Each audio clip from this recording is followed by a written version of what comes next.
وبركاته. بسم الله الرحمن الرحيم. الحمد لله رب العالمين، وأفضل الصلاة وأتم التسليم على سيدنا ومولانا محمد وعلى آله وصحبه ومن تبع هداه إلى يوم الدين. اللهم صل على سيدنا محمد الفاتح لما أغلق والخاتم لما سبق ناصر الحق بالحق والهادي إلى صراطك المستقيم وعلى آله حق قدره ومقداره العظيم. رب اشرح لي صدري ويسر لي أمري واحلل عقدة من لساني يفقه قولي وجعلنا من الذين يستمعون القول فيتبعون أحسنه. أما بعد. Alhamdulillah, puji syukur sama-sama kita panjatkan kehadrat Allah Subhanahu wa Ta'ala atas berbagai limpahan rahmat dan nikmatnya, taufik, hidayah serta ma'unahnya. Wabil khusus dikumpulkan lagi oleh Allah Subhanahu wa Ta'ala kita seberataan di malam hari ini untuk sama-sama mempelajari sebagian daripada hadis baginda Rasul sallallahu alaihi wasallam. Mudah-mudahan majlis ini mendatangkan keberkahan bagi kita seberataan. Amin ya rabbal alamin. Salawat dan salam kita haturkan kepada junjungan kita, kekasih hati kita, Habibuna Muhammad, beserta atas seluruh keluarga, istri-istri beliau, anak keturunan beliau, para sahabat, para tabi'in, serta atas seluruh umat beliau ila yaumiddin. Para jamaah yang dirahmati Allah Subhanahu wa Ta'ala, menyambung majlis kita daripada kitab Al-Arba'in An-Nawawiyah karya Al-Imam Muhyiddin Yahya bin Syaraf An-Nawawi ila an qala rahimahullahu ta'ala al-hadithu tasi' asyar, hadis yang ke-19. An Abil Abbas Abdullah bin Abbas radhiyallahu anhuma qala kuntu khalfan nabiy sallallahu alaihi wasallam yawman faqala ya ghulam inni uallimuka kalimatin ihfazillaha yahfazka ihfazillaha tajidhu tujahaka idza sa'alta fas'alillaha wa idza ista'anta fasta'in billah wa'lam anna al-ummata law ijtama'at ala an yanfa'uka bi syai'in lam yanfa'uka illa bi syai'in qad katabahu Allahu lak wa in ijtama'u ala an yadurruka bi syai'in lam yadurruka illa bi syai'in qad katabahu Allahu 'alaika rufi'atil aqlamu wa jaffatis suhuf. Rawahu at-Tirmidzi wa qala haditsun hasanun sahih. Wa fi riwayat ghairi at-Tirmidzi ihfazillaha tajidhu amamaka ta'arraf ila Allah fir rakha'i ya'rifka fi shiddah wa'lam anna ma akhta'aka lam yakun liyusibaka wa ma asabaka lam yakun liyukhti'aka wa'lam anna an-nasra ma'as sabri wa anna al-faraja ma'al karbi wa anna ma'al usri yusra. Diriwayatkan daripada Sayyidina Ibnu Abbas, ay Abdullah bin Abbas radhiyallahu anhuma. Abdullah bin Abbas ini, bapak-bapak, ibu-ibu, adalah sepupu sekali dengan baginda Rasulullah sallallahu alaihi wasallam. Abah Sidin, Sayyidina Abbas itu beding sanak dengan abah daripada baginda Rasulullah sallallahu alaihi wasallam, yaitu Abdullah. Ibnu Abbas dilahirkan kurang lebih 3 tahun sebelum hijrah baginda Rasulullah sallallahu alaihi wasallam ke Madinah. Dan ketika Rasulullah sallallahu alaihi wasallam kembali ke hadrat Allah, umur Sayyidina Ibnu Abbas ini baru sekitar 14 atau 15 tahun. Cuman di antara keistimewaan Sidin pernah didoakan secara langsung oleh baginda Rasulullah sallallahu alaihi wasallam dengan doa, Allahumma faqihhu fid dini wa 'allimhu ta'wil. Wahai Allah, alimkanlah Jadikanlah Abdullah bin Abbas ini seorang yang faqih, seorang yang alim dalam urusan agama. Wa'allimhu ta'wil, dan ajarkanlah kepadanya tafsiran daripada Al-Quran.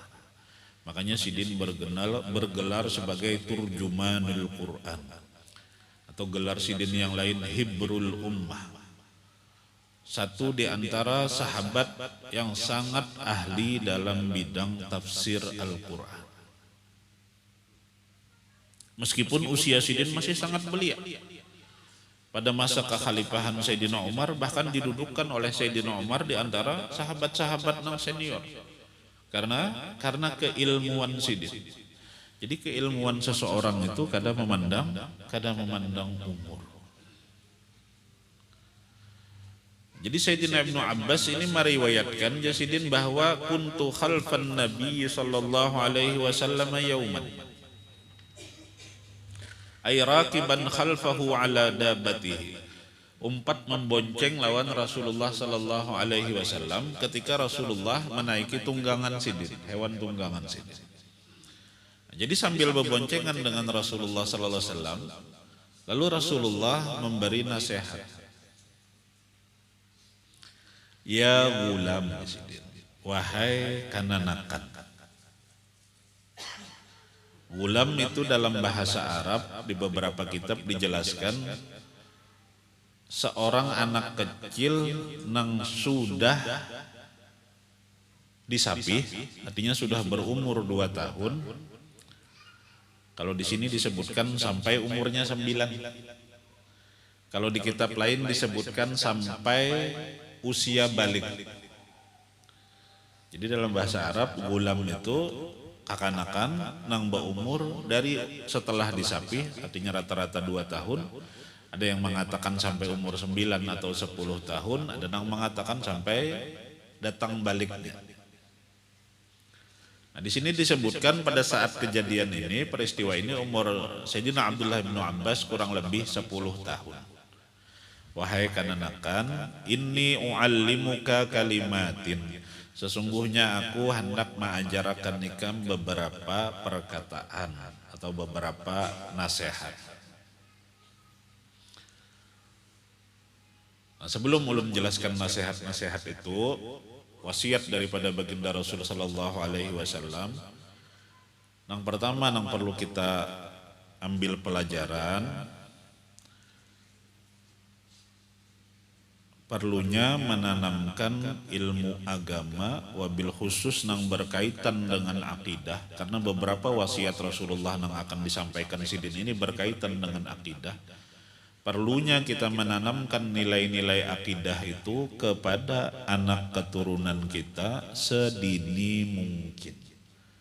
Ini kan Sayyidina Abdullah bin Abbas ini bisa dikatakan belum balik pada saat itu. Tapi Rasulullah sallallahu alaihi wasallam sudah memperhatikan akidahnya, sudah menanamkan nilai-nilai akidahnya.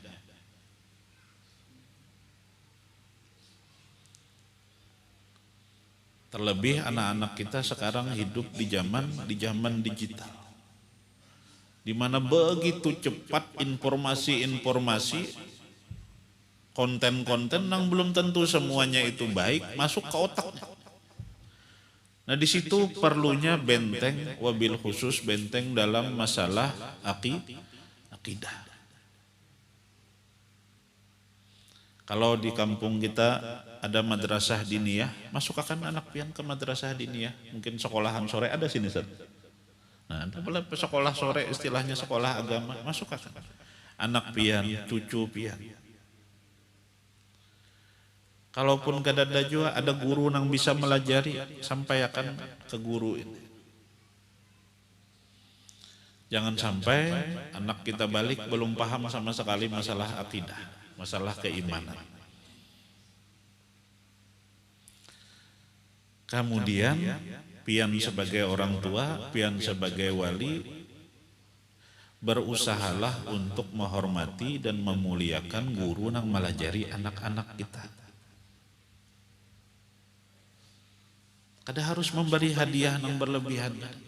Paling kada pian punya sikap hormat, pian memuliakan sebatas kemampuan pian. Miris kita mendengar ada kisah nang hanyar-hanyar ini di daerah Jawa Tengah, di Demak. Guru madrasah diniyah, Pak, sudah sekian puluh tahun mengajar di madrasah diniyah. Bahkan diberitakan itu dapat honor sebulan itu cuma 105.000 sebulan. Itu pun kadang dirapel 3 bulan sekali atau 4 bulan sekali. Ya kalau bahasa layak kada layak mungkin sangat kada layak, sangat jauh daripada penghormatan nang berhak sidin terima. Tapi ikhlas sekian puluh tahun istiqamah melajari kekanakan, melajari akidah, melajari akidatul awam, melajari mengaji, melajari tata cara sholat. Lalu tiba-tiba, ya karena perilaku murid juga, terlebih murid zaman wahini, Masya Allah, kisahnya tuh bertatawakan sandal, tertawak karena kepala sidin, karena kupiah sidin. Lalu mungkin emosi sidin sebagai manusia biasa, lalu tapukul.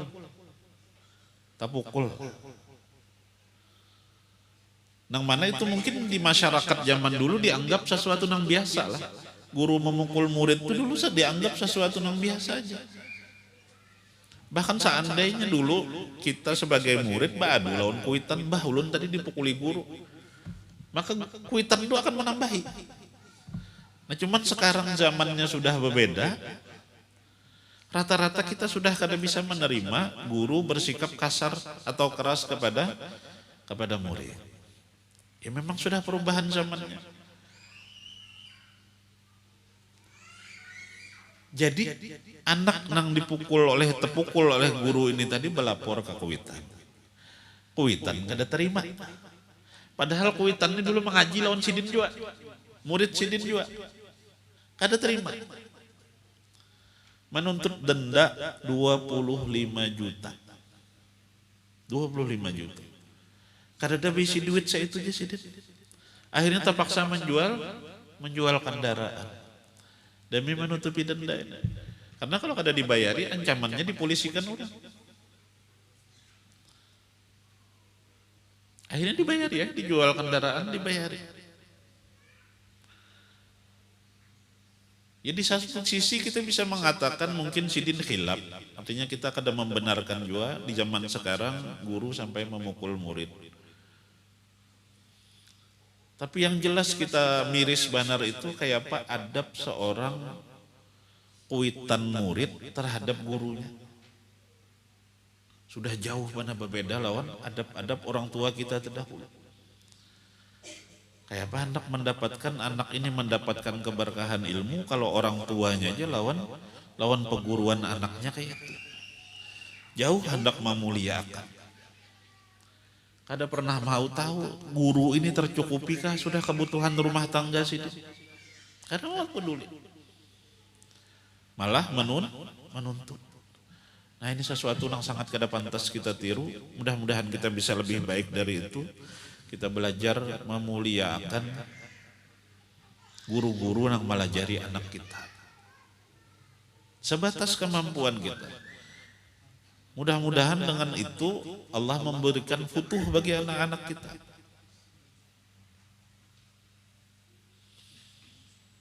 Jadi ini yang pertama yang perlu kita contoh bagaimana Rasulullah Sallallahu Alaihi Wasallam memperhatikan generasi penerus. Sayyidina Abdullah bin Abbas, Sayyidina Abdullah bin Umar bin Al-Khattab, Sayyidina Anas bin Malik. Itu orang-orang sahabat-sahabat yang dididik Rasulullah Sallallahu Alaihi Wasallam diantaranya dari lagi masih kekanakan. Memang sudah dipersiapkan.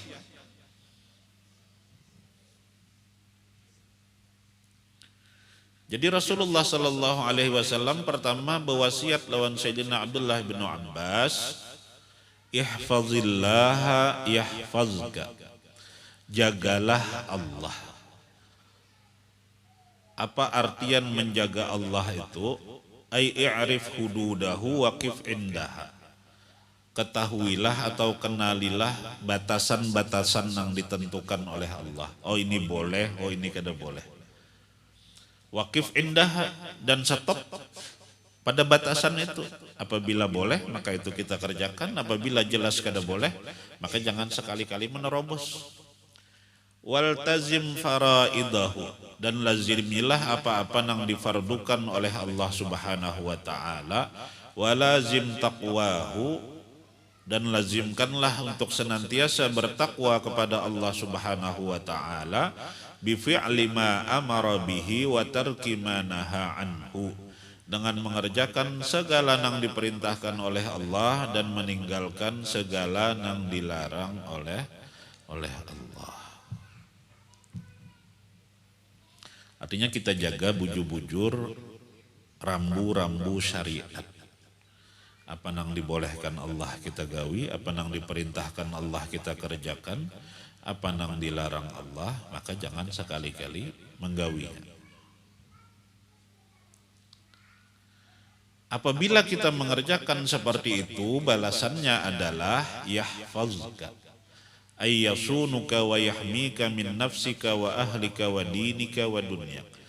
Ketika kita mau menjaga segala ketetapan Allah, maka Allah pun akan menjaga kita.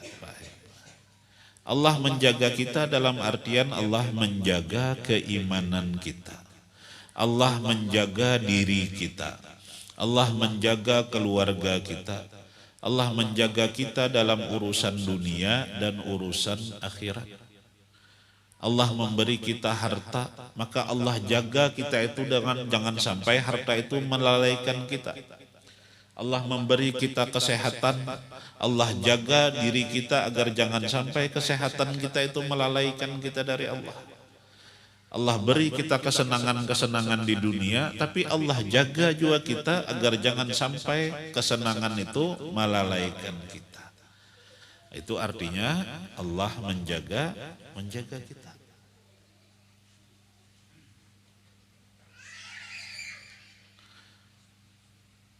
Termasuk Allah menjaga anak keturunan kita.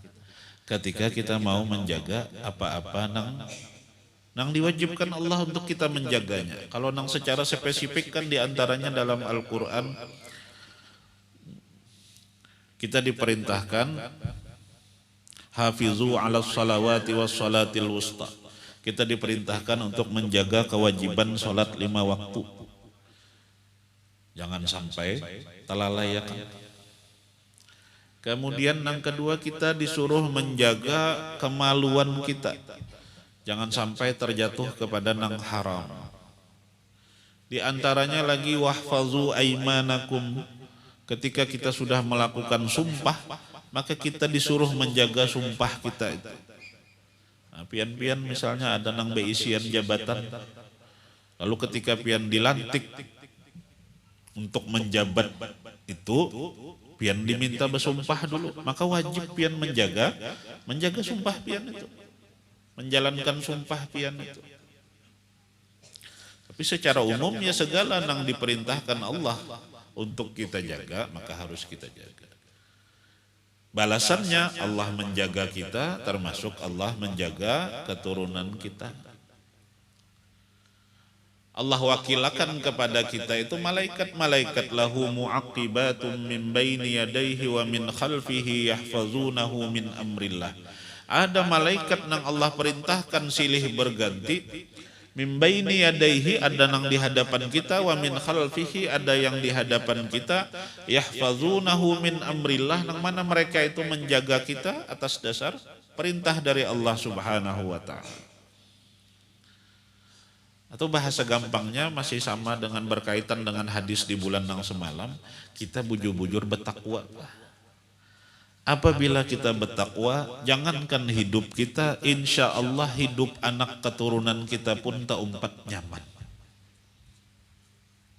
Ada kalau kisah di dalam suratul Kahfi itu pernah ulun sampaikan rasanya, ketika Sayyidina Khidir meratakan lagi atau menegakkan lagi jidara yuridu ayyang qaddafa aqamah, tembok itu sudah hendak rubuh, ditegakkan lagi oleh Sayyidina Khidir.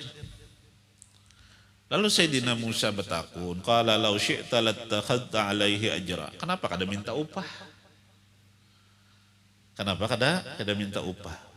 Lalu di akhirnya Sayyidina Khidir menjelaskan wa ammal jidaru fakana li ghulamaini yatimaini fil Madinah wa kana tahtahu kanzul lahuma wa kana abuhuma salihah. Bahwasanya tembok itu hak waris daripada dua orang anak yatim di kota tersebut.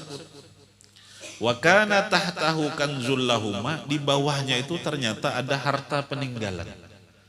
Harta peninggalan nang itu hak waris daripada dua anak yatim tadi. Fa arada rabbuka ay yablugha ashuddahuma wa yastakhrija kanzahuma rahmatan mir rabbik. Dan Allah Ta'ala menghendaki dua anak yatim itu sampai kena ke usia dewasa. Dan keduanya lah kena nang akan mengeluarkan harta nang ada di bawah tembok tersebut. Tapi Allah menjelaskan di dalam Al-Quran apa penyebabnya Allah berbuat baik kepada dua anak yatim ini. Karena wa kana abuhuma salihah. Karena abah kedua anak orang yatim ini adalah orang nang saleh. Di beberapa tafsir disebutkan bahwa nang abah nang dimaksud ini adalah pedatuan nang ketujuh. Jadi datunya nang saleh, tapi anak keturunan nang ketujuh pun masih mendapatkan rahmat dari Allah Subhanahu wa Ta'ala. Nah, itu nang kita harapkan, mudah-mudahan kita jadi hamba Allah nang saleh salehah. Lalu dengan kesalehan itu Allah merahmati anak keturunan kita. Tapi juga jangan kita sebagai keturunan mengandal-andalkan kesalehan pada Tuhan aja. Mungkin pada Tuhan kita masyhur sebagai wali, pada Tuhan kita masyhur sebagai orang saleh, lalu kita bersantai-santai aja. Bah, cukup aja sudah datuk kunang saleh, cukup aja sudah datuk kunang alim, lalu seorang santai. Mengharap-harap barakah daripada Tuhan aja, jangan. Kita pun berusaha menjadi baik, menjadi saleh supaya kau memberi maslahat bagi menjadi wasilah anak keturunan kita mendapat maslahat. Jangan mengandalkan pada Tuhan aja. Bahkan kada tahu aja pada Tuhan butuh wali. Suah Sidin Bahari berdoa supaya anak keturunan ulun 7 turunan sugih barataan. Ditakuni oleh kawan, kenapa ikan miskin? Aku ini keturunan nang ke-8. Lalu kadang bagian sugihnya. Itu pun masih mengandalkan, masih membangga-banggakan pada Tuhan. Jangan.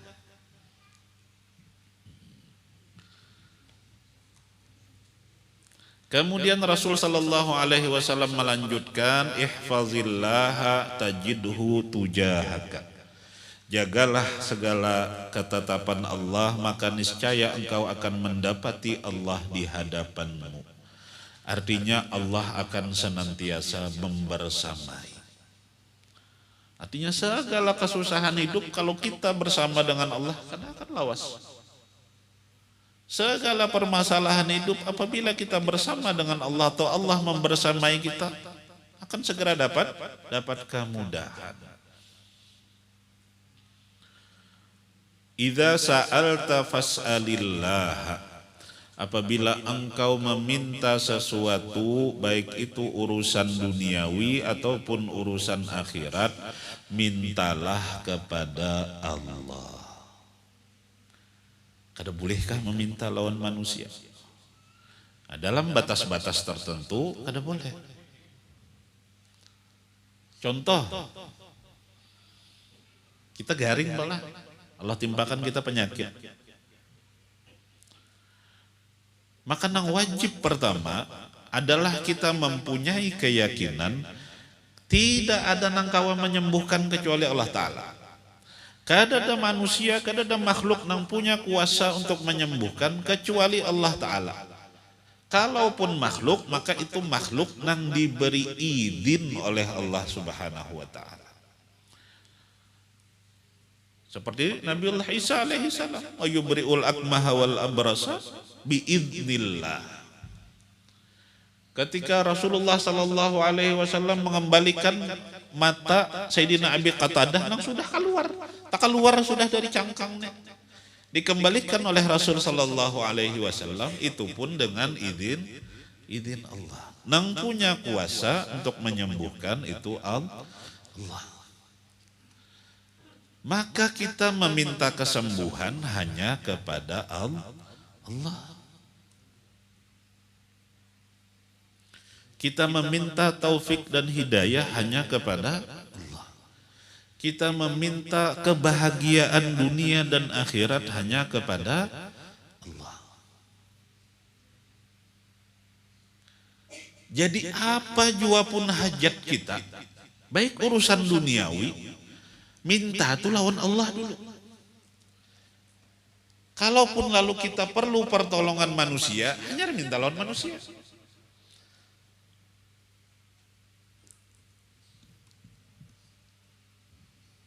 Ban kendaraan miris,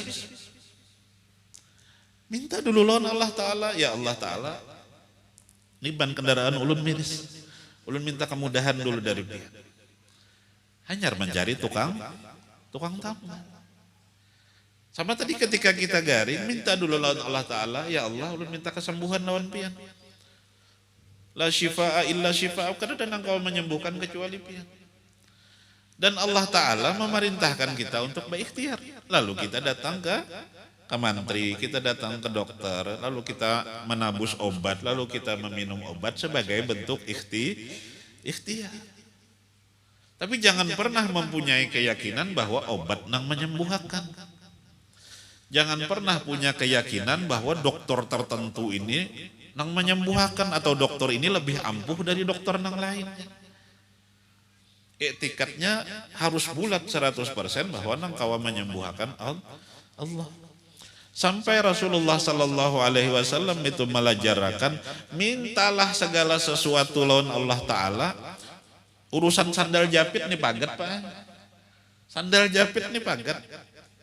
Artinya kan dipasang lah. Kalau kawa diakali. Atau sandal kita tuh tak ungkap misalnya. Perlu ke tukang sandal. Jangan langsung mikir akan mencari manusianya. Minta dulu lawan Allah Ta'ala.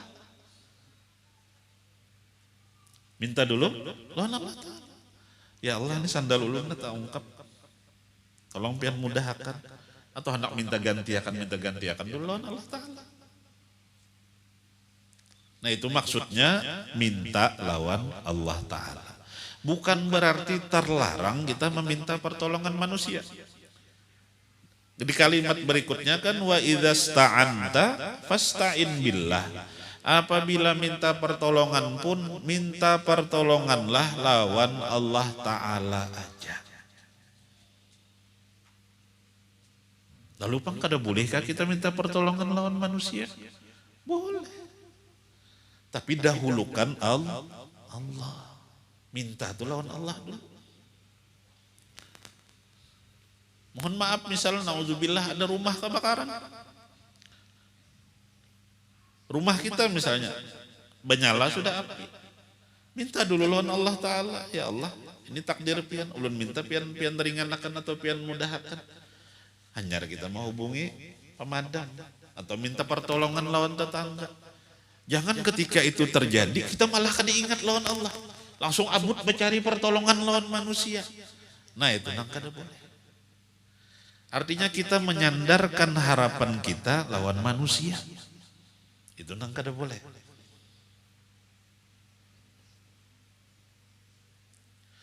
Makanya dulu guru kami Abu Yaqi Haji Ahmad Ansari rahimahullah ta'ala itu dalam membangun majelis, dalam membangun pesantren, sidin paling anti berproposal.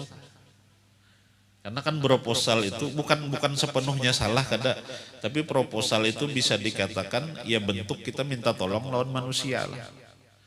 Bukan berarti salah 100% kada.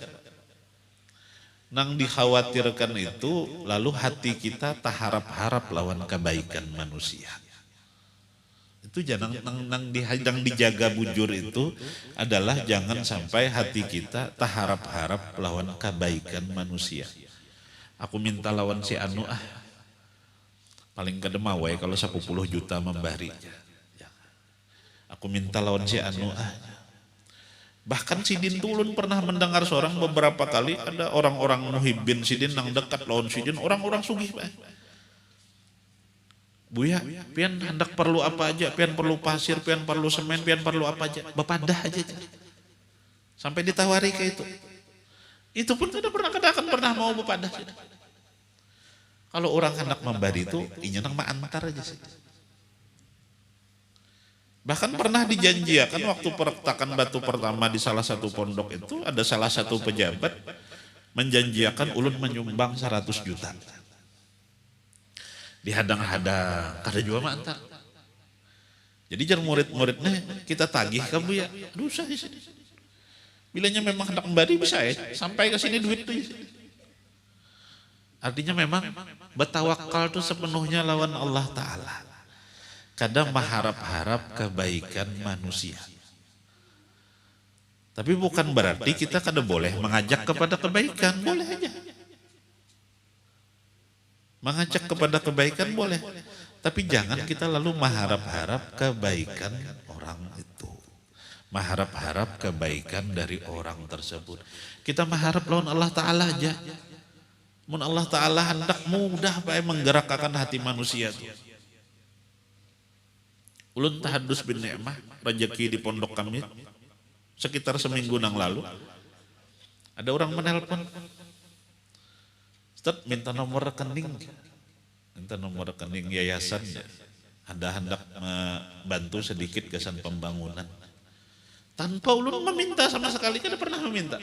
Karena Abu yang melajari seperti itu, melihat bangunan ini kan hanya rasa lantai, apabila jua kawan bangun lantai 2, ya kita minta lawan Allah Ta'ala. Kada jua ulun berhimat-himat mengajak wari santri, kada jua. Kita minta lawan Allah Ta'ala, ketika Allah sudah menggerakkan hati manusia, minta nomor rekening. Hendak membantu sedikit kesan pembangunan. Enggih. Ulun bari nomor rekening, kada lawas, ini sudah ulun kirim bukti transfernya, masuk 75 juta. Mudah aja bagi Allah Subhanahu wa Ta'ala kalau hendak memberi kita tanpa kita minta lawan manusia. Jadi dipahami bujur-bujur Pak Allah, bulah bahwa idza sa'alta fas'alillah wa idza sta'anta fasta'in billah. Bila mintalah lawan Allah, bila mohon pertolongan mohonlah kepada Allah. Artinya kita mendahulukan Allah. Bukan lalu kita meninggalkan asbab, kada. Bisa ya karena Allah, aku kan usahakin bagawi aja. Mun Allah hendak menyugihkan aku, bisa ya aku disugih aja. Minta aja na ya Allah bari ulun duit. Tapi karena mau bagawi, meninggalkan asbab. Kada kawa juga. Atau garing banget. Kada usahakin ke dokter, kada usah ke puskesmas. Minta aja lawan Allah Ta'ala. Bujur, memintanya bujur, tapi meninggalkan asbab, salah juga. Mun Allah hendak aku sembuh aja. Nah itu pun kada dibenarkan. Artinya bukan berarti ketika kita diperintahkan meminta lawan Allah, lalu kita terlarang 100% meminta lawan manusia. Anak misalnya hendak tulak sekolah, minta duit sangu, ada boleh minta lawan Allah Ta'ala jawabnya. Salah. Kan boleh kalau. Atau anak lalu mendengar ini lalu salah paham, berarti kada boleh lagi minta duit lawan abah tuh aja, minta lawan Allah Ta'ala aja. Nah itu pun salah.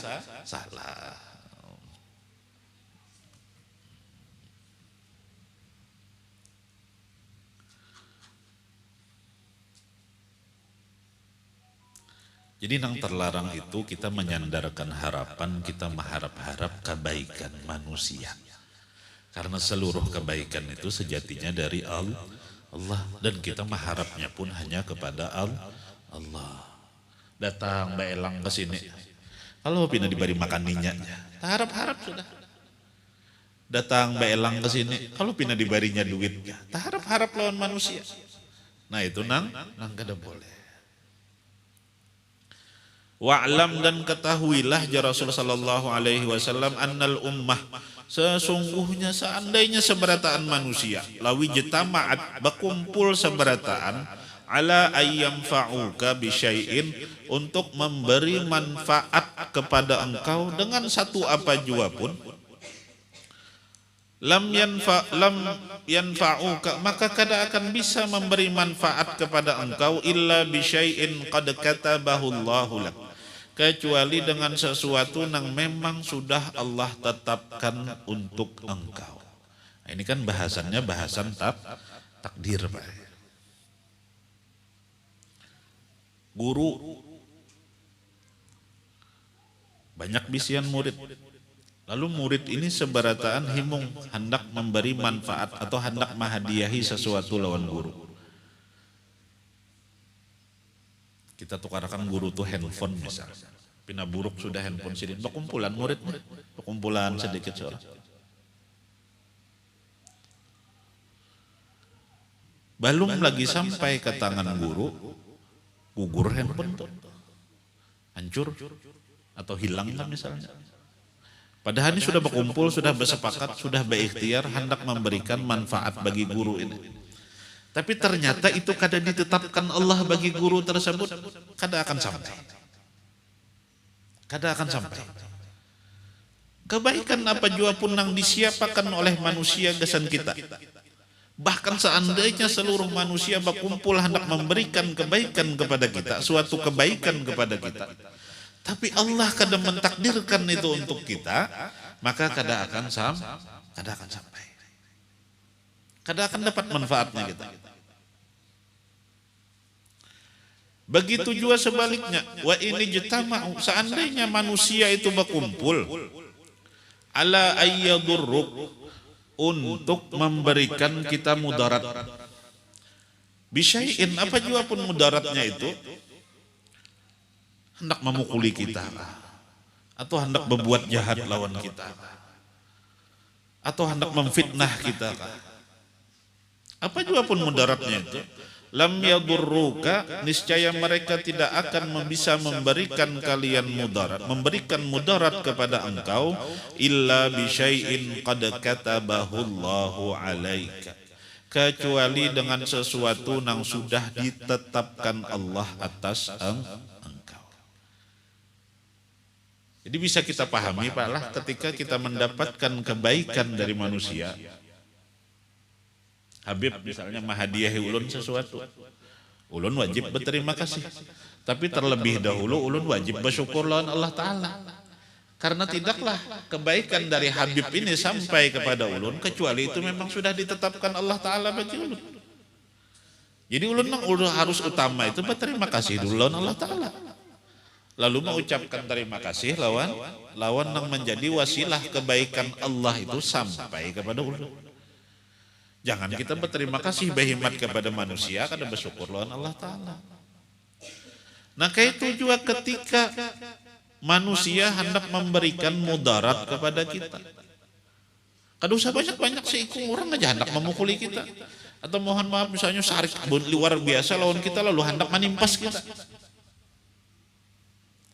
Tapi Allah kadang menghendaki, Allah kadang mentakdirkan kita disakiti olehnya, maka itu kadang akan terjadi kepada kita.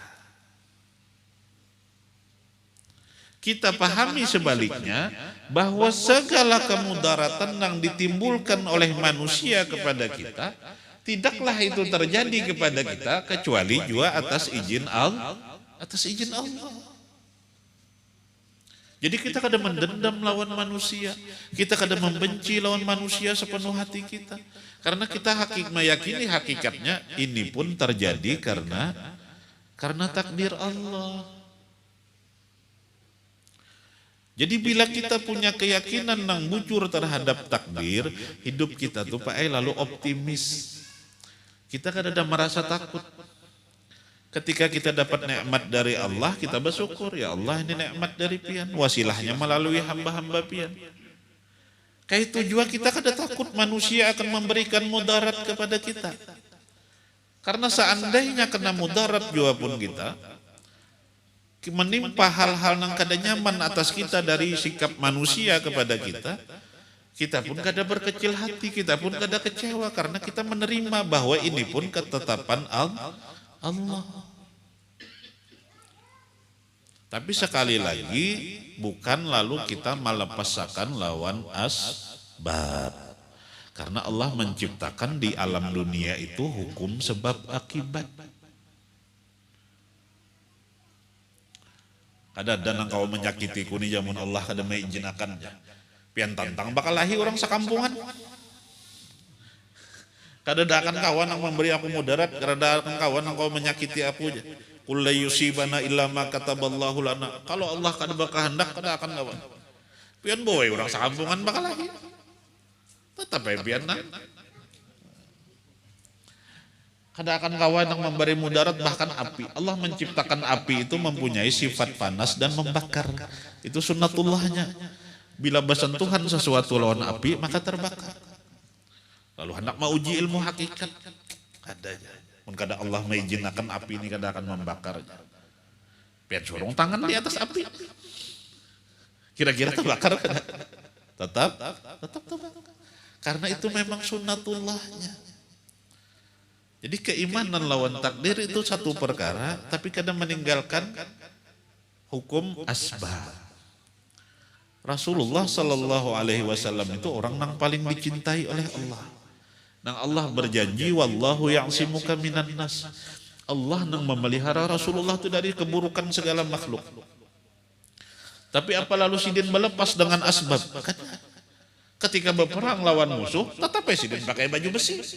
Tetap sidin pakai baju perang. Tetap sidin pakai pelindung. Apakah ada cukup jaminan dari Allah Subhanahu Wa Taala? Artinya Rasulullah melajari kita untuk jangan balapas lawan asbab. Tapi jangan asbab itu nang kita yakini anunya. Keyakinan kita tetap kepada takdir Allah. Pian ke masjid, bakandaraan, pian matikan, pian tinggal kuncinya di situ. Masuk pian ke dalam masjid. Amun takdir Allah kada hilang, kada akan hilang. Kisah tawakal nih, amun takdir Allah kada akan hilang, kada akan hilang. Kira-kira hilang kan? Besar kemungkinan maka ketika hilang itu dong salah kita. Jangan sekali-kali menyalahkan Allah. Jangan sekali-kali menyalahkan takdir Allah. Jadi zaman bahari kan tunggangan itu unta. Ya Rasulullah, unta itu kan ikat dulu di tempatnya. Habis itu hanya rekan bertawakal kepada Allah. Sempurnakan dulu ikhtiar. Tapi jangan meyakini ikhtiar ini. Bila sudah kukunci pasti kada akan hilang. Kada. Kalau Allah menghendaki hilang, biar pian gembok 10 tetap hilang. Biar pian buat dalam berangkas, kalau Allah menghendaki hilang tetap hilang. Jangan meyakini bila sudah disimpan di berangkas kada mungkin hilang. Jadi sempurnakan ikhtiar, kunci dulu kendaraan itu bujur-bujur, lalu kita bertawakal kepada Allah Subhanahu Wa Taala.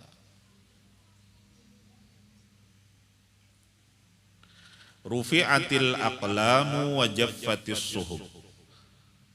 Pena itu sudah diangkat dan lembaran itu sudah garing. Artinya segala sesuatu itu sudah ditetapkan atau ditentukan, ditakdirkan oleh Allah Subhanahu Wa Taala. Bahkan menurut beberapa riwayat sebelum lagi Allah Subhanahu Wa Taala menciptakan langit dan bumi semasa 50.000 tahun. Sudah diatur Allah Subhanahu Wa Taala seberata. Tapi tolong perhatikan bujur-bujur, bapak-bapak, ibu-ibu, jangan salah memahami konsep takdir. Zaman bahari abad kedua Hijriah itu sudah ada yang salah memahami. Memahami bahwa segala sesuatu sudah ditetapkan oleh Allah Subhanahu Wa Taala, lalu manusia ini kada ada empat campurnya. Kenapa kada sembahyang ya? Allah Ta'ala kadang menakdirkan aku sembahyang. Kenapa berzina? Kenapa minum khamar? Aku ini minum khamar, aku ini berzina. Ya memang takdir Allah juga aja. Ini golongan yang disebut bahari orang Jabariyah. Kaum Jabariyah. Firqah Jabariyah. Jadi menyalahkan artinya manusia ini kada ada daya dan upaya di alam dunia ini. Seberataan ketentuan Allah. Lalu kada hapun berikhtiar. Meninggalkan sebab akibat. Pokoknya kayak apakah hari ini aku bila Allah Ta'ala menggiring ke sini, bila Allah Ta'ala menggiring ke sini, bila Allah Ta'ala menggiring sembahyang aku sembahyang, bila Allah Ta'ala menggiring bermaksiat hari ini aku bermaksiat. Nah ini sesat. Ini sesat. Salah memahami takdir. Sabarataan sudah ditentukan Allah. Manusia ini tinggal menjalani, menyamakan manusia ini Pak dengan wayang. Nah Allah Subhanahu wa taala dalangnya bahasa buhannya tuh. Ada bayang ini kan kada ada daya upaya. Nah firqah nang sebutingnya lagi sama juga sesat juga orang-orang qadariyah. Jarbuhannya kada ada takdir Allah. Manusia menentukan takdirnya seorang. Ikam hendak taat, ikam hendak maksiat, itu kada ada campur tangan Allah. Ini ada banyu di hadapan ulun. Ujar orang-orang qadariyah, ulun nang menentukan seorang. Bila ulun hendak minum, ulun minum. Bila ulun kada. Bahkan menurut pemahaman mereka itu, Allah tuh belum tahu apa nang hendak ulun gawi dengan gelas ini. Apakah ulun minum atau kada? Allah belum menciptakan lagi anu itu. Nah itu pun salah.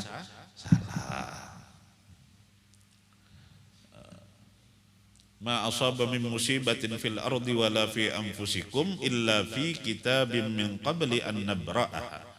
Tidak menimpa sesuatu apa jua pun di atas dunia ataupun atas diri kalian illa fi kitabim min qabli an nabra'aha. Terkecuali itu sudah termaktub di lauh mahfuz sebelum kami wujudkan. Jadi pemahaman nang bujur kayak apa? Pemahaman kita akidah ahlu sunnah wal jamaah. Kita mengimani segala takdir Allah baik dan buruknya, tapi kita diperintahkan Allah untuk berikhtiar. Kita diberikan Allah potensi untuk memilih. Wa nafsi wa ma sawwaha fa'alhamaha fujuraha wa taqwaha. Allah memberi kita potensi untuk menjadi orang-orang yang bertakwa. Allah memberi juga potensi kita untuk menjadi orang-orang yang fujur. Pilihan kita itulah kelak yang akan dihisab Allah. Kita memilih apa? Meskipun pada akhirnya tetaplah semua itu takdir dari Allah Subhanahu wa taala. Jadi kita itu di tengah-tengahnya. Kita kada ke Jabariyah, kita kada ke Qadariyah. Kemudian di dalam riwayat lain selain yang diriwayatkan Imam At-Tirmidzi rahimahullah taala, ihfazillaha tajidhu amamaka. Jagalah Allah, jagalah segala ketetapan Allah, maka engkau akan mendapati Allah di hadapan engkau. Ta'arraf ilallahi firraha. Ketika hidup nyaman, baklah kada tapi ada kesusahan hidup, maka banyaki bersyukur, banyaki mengingat Allah. Niscaya ya'rifka fi syiddah. Allah akan pinandu lawan kita ketika kita mengalami kesusahan. Kita bersyukur banyak, memuji lawan Allah Ta'ala. Lalu kita mengalami kesusahan hidup, bermunajat lawan Allah Ta'ala. Aku pinandu ya Allah suaranya. Ini banyak bersyukur lawan aku. Maka kesusahan itu akan segera dihilangkan oleh Allah. Tapi sebaliknya ketika kita nyaman hidup, kada ada beban pikiran, kada ada beban tunggakan, kada ada beban tagihan, rancak lalai lawan Allah Subhanahu wa taala. Diberi Allah cobaan kesusahan lalu ingat. Oh aku bisi Tuhan sekalinya. Ketika hidup nyaman kada tapi ingat. Ketika diberi Allah kesusahan, dan memang manusia itu kebanyakannya kayak itu. Ketika diberi Allah kesusahan lalu ingat, ya Allah ini nak ulun kesusahan. Ikam siapa ya Allah? Istilahnya tuh. Waktu ikam nyaman kan tapi ingat lawan aku ya Allah. Pas kesusah lalu kisah mah ingat-ingat. Nah itu kadang diuji Allah dulu. Jadi kalau kita kadang hendak banyak ujian kesusahan, ketika kita senang banyaki ingat lawan Allah. Ta'arraf ilallahi firraha ya'rifka fi syiddah. Wa'lam dan ketahuilah annama akhta'aka lam yakun liyusibaka. Apa yang memang Allah takdirkan luput atau kada sampai ke kita, kada akan sampai. Wa ma asabaka lam yakun liyukhti'aka. Apa yang Allah takdirkan sampai kepada kita, kada mungkin luput. Artinya takdir Allah termasuk rizki itu kada mungkin pakai salah alamat. Pian cangkal seharian begawi sampai ke malam. Kalau memang takdir Allah memberi pian rizki pada hari itu 100.000 aja, kada akan kau labi. Kada akan kau labi. Tapi ada orang begawi setengah hari aja, Allah berinya rezeki nang melimpah, ya memang sudah takarannya seperti itu. Bahkan ada orang nang kada begawi, tapi Allah hendak memberinya rezeki pada hari itu, tanpa inya begawi pun rezeki itu sampai kepadanya. Jadi jangan menyandarkan kepada usaha kita. Termasuk dalam perkara, mohon maaf, perkara jodoh. Maikhtiari kita nih sayang lawan bebinian yang belum kawin misalnya. Maikhtiari sampai memacari sekian tahun. Amun jar Allah itu lain jodoh kita, kada akan tak kawin. Kada akan tak kawin. Wah ini kan diarahkan pemuda-pemudi itu berpacaran dulu jar. Karena supaya kawin itu menjalani rumah tangga lebih nyaman. Karena sudah saling mengenal. Belum tentu. Ada kawan ulun berpacaran 10 tahun kada tak kawin. 10 tahun berpacaran. Dasar lain jodohnya kada kawin. Atau apakah pacaran sekian tahun menjamin rumah tangga itu pasti akan utuh sakinah mawaddah warahmah? Ada juga. Berpacaran 7 tahun, kawinnya 7 hari. Cerai? Ada juga. Lalu kita ketika meyakini ini, hati itu tenang. Bila memang rezeki kita sampai, tugas kita semata berikhtiar. Apabila memang rezeki kita bahkan tanpa kita ikhtiari itu sampai ke kita. Apabila memang lain rezeki kita mati-matian kita mengikhtiari, kada akan sampai ke kita. Lalu ketika keyakinan kita terhadap ini bulat, hidup itu tenang. Wa'lam annan nasra ma'as sabri, dan ketahuilah sesungguhnya pertolongan itu bersama kesabaran. Artinya ketika kita mengalami kesusahan hidup, kita cuma diminta oleh Allah sabar. Kita berikhtiar, berusaha memperbaiki keadaan kita, dan pasti dengan kesabaran itu Allah memberikan pertolongan. Wa annal faraja ma'al karbi, kaitu juga jalan keluar itu selalu bersama dengan kesusahan. Karena dapat Allah itu senantiasa memberi kesusahan yang kada habis-habisnya. Pasti setelahnya itu ada kelapangan, setelahnya itu ada kemudahan, setelahnya itu wa anna ma'al usri yusra. Beserta kesusahan pasti ada kemudahan.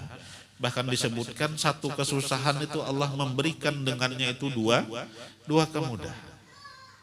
Yang penting iktikad kita lawan Allah baik, sangkaan kita lawan Allah itu baik. Dan kita berusaha berikhtiar memperbaiki keadaan kita. Itu yang bisa ulun sampaikan daripada hadis yang ke-19 ini. Terakhir ulun mengajak diri ulun pribadi dan kita seberataan untuk banyak sekurang-kurangnya Pak lah bulah kita memperbanyak mendoakan barang. Kita kada kawa menolongi, kita kada kawa membantui mungkin dengan tenaga atau dengan diri kita. Sekurang-kurangnya kita mendoakan ding sanak kita yang ada di Palestina. Wabil khusus yang ada di Gaza. Yang meninggal sudah sekian puluh ribu. Sekarang seberataan sedang mengalami kelaparan yang luar biasa. Setiap hari ada yang meninggal karena kelaparan. Karena kada diberikan oleh Israel untuk bantuan. Banyak aja sebenarnya yang membantui, cuman kada diberikan oleh Israel untuk masuk. Termasuk diantaranya yang paling dekat kan yang berbatasan itu Mesir. Mesir pun saat ini belum membuka juga perbatasan itu, sehingga bantuan-bantuan makanan, bantuan-bantuan sosial itu saat ini belum kawa masuk.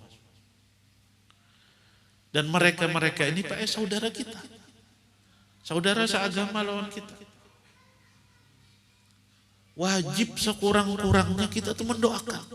Ketika ada saudara kita kesusahan, dan ini bukan lagi kesusahan. Ini kesengsaraan.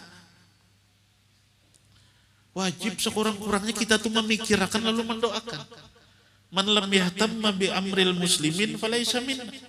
Siapa yang kada peduli dengan urusan orang-orang Islam, kada termasuk orang Islam. Doakan barang. Kalau pian bangun di waktu-waktu tahajud, sekurang-kurangnya pian mendoakan. Jadi pian ketika dituntut Allah di akhirat, pian ada hujah. Ya Allah, ulun kada kau membantui dengan harta, ulun kada kau membantui dengan tenaga. Tapi ulun mendoakan, ulun peduli. Jangan lalu kita kada peduli sama sekali. Kalau pian ada kelebihan harta, salurkan barang sedikit. Bisa melalui Basnas. Kalau kada salah, Basnas itu ada menyediakan rekening khusus untuk membantu saudara-saudara kita di Palestina. Kita doakan pemimpin-pemimpin kaum muslimin ini, Allah bukakan hatinya. Lalu tergerak untuk membantu. Berapa banyak barang sebenarnya negara Israel itu? Sedikit Pak jumlah penduduknya. Dibanding kaum muslimin yang 1,5 miliar. Tapi kita ini ya sudah akhir zaman yang dikatakan oleh Rasulullah sallallahu alaihi wasallam. Seperti buih. Kada ada bisi kekuatan. Banyak jumlah aja tapi kada ada kekuatan. Apa yang menyebabkan kita lalu jadi buih seperti buih itu? Karena kita kena penyakit wahan. Hubud dunya wa karahiyatul maut. Kita terlalu cinta lawan dunia, lalu kita kada hendak dan kita membenci kematian. Biarlah orang mati asal jangan aku. Biarlah orang dibombardir musuh asal jangan aku. Negara-negara Arab sibuk berlomba-lomba membangun gedung nang megah. Sementara saudara-saudaranya di Palestina setiap hari dibunuh oleh musuh. Jadi ulun mengajak, ulun pribadi kita seberatan, ayo kita ketuk nurani kita. Sekurang-kurangnya setiap hari jangan lupa dalam doa kita doakan ding sanak kita itu. Kalau kita bantu dengan harta, kita bantu dengan harta. Semampu kita. Kita doakan juga mudah-mudahan pemimpin kaum muslimin Allah bukakan hatinya. Untuk lebih memperhatikan kemaslahatan kaum muslimin. Mudah-mudahan Allah binasakan musuh-musuh Islam. Musuh-musuh kaum muslimin. Allah berikan kemenangan kepada saudara-saudara kita yang terzalimi dimanapun mereka berada. Amin ya rabbal alamin. Ala hadhihi niyah wa ala kulli niyatin salihah. Al-Fatihah.